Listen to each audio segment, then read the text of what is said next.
नमस्कार देवियों और सज्जनों, आप सभी का इस्तकबाल बोले तो स्वागत है मॉन्स्टरवर्स के इस महा मुकाबले में। एक ऐसा मुकाबला जिसने मौसम की गर्माहट को और भी ज्यादा बढ़ा दिया है और इसे देखने आए हैं होलो अर्थ के कई महारथी। मुकाबले में एक तरफ है अपने कातिल अंदाज के लिए पहचाने जाने वाला एक ऐसा योद्धा जो अब तक अपनी एक भी फाइट नहीं हारा है और साथ ही किंग ऑफ मॉन्स्टर्स के खिताब को बचाए रखने में कामयाब रहा है। तो समुद्र का सीना चीर कर एक बार फिर अपनी जीत का रिकॉर्ड बनाए रखने के लिए मैदान में है गॉडजिला और दूसरी तरफ है एक न्यू एंट्री स्कार किंग, जिनका दावा है कि वो आते ही गॉडजिला की सारी गर्मी उतार देंगे और बन जाएंगे किंग ऑफ मॉन्स्टर्स। पर लगता नहीं कि गॉडजिला स्कार को वो मौका देना चाहते हैं, क्योंकि आते ही उन्होंने अपनी एटॉमिक ब्रेथ से अटैक कर दिया है। पर स्कार ने अपने हाथ में रखे चाबुक को घुमाया और दे मारा गॉडजी की तरफ। पर ये क्या, गॉडजिला के बचाव करते हुए बीच में कूद पड़े कॉन्ग और चाबुक का जवाब एक जोरदार मुक्के से दिया है, वो भी सीधा स्कार के मुंह पर। और ये हम क्या देख रहे हैं, स्कार दर्द से करा उठा और एक मिनट, ये क्या, उसका एक दांत टूटकर जमीन पर गिरा। ओफो, शायद रेफरी ने इसे फाउल दे दिया है। दोस्तों, अगर आप सोच रहे हैं कि गॉडजिला एक्स कॉन्ग का बुखार मेरे सर पर चढ़कर बोल रहा है तो आप पूरी तरह गलत नहीं हैं। अब इतना तो बनता है, पर जोक सपाट, सच सच बताइए कि क्या आपने कभी नहीं सोचा कि आखिर Godzilla x Kong the new empire में गॉडजिला और स्कार किंग में से जीत किसकी होगी? मुझे पता है आपके भी दिमाग के किसी कोने में ये सवाल कभी ना कभी जरूर आया होगा। तो देर किस बात की, आइए साथ में मिलकर इस $1 मिलियन सवाल के जवाब को खोजते हैं। वैसे आप जितना सोच रहे हैं इसका जवाब उतना आसान भी नहीं है, क्योंकि सबसे पहले तो हमें ये नहीं पता कि आखिर गॉडजिला एक्स कॉन्ग में किस किस के बीच सीधी सीधी फाइट होने वाली है। नहीं समझे?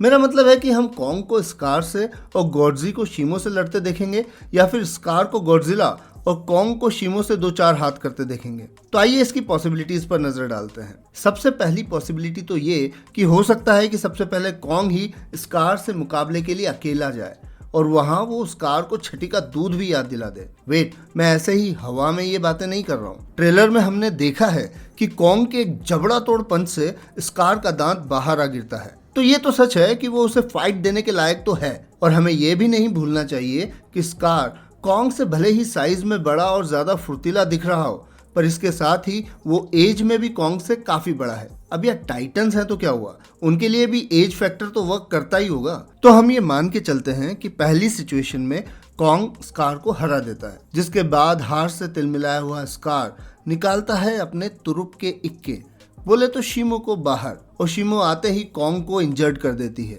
और ये हमें ट्रेलर में साफ साफ दिख भी रहा है कि कैसे कॉन्ग उसकी फ्रॉस्ट ब्रेथ के आगे लाचार सा हो गया है और उसका हाथ भी जमने लगता है।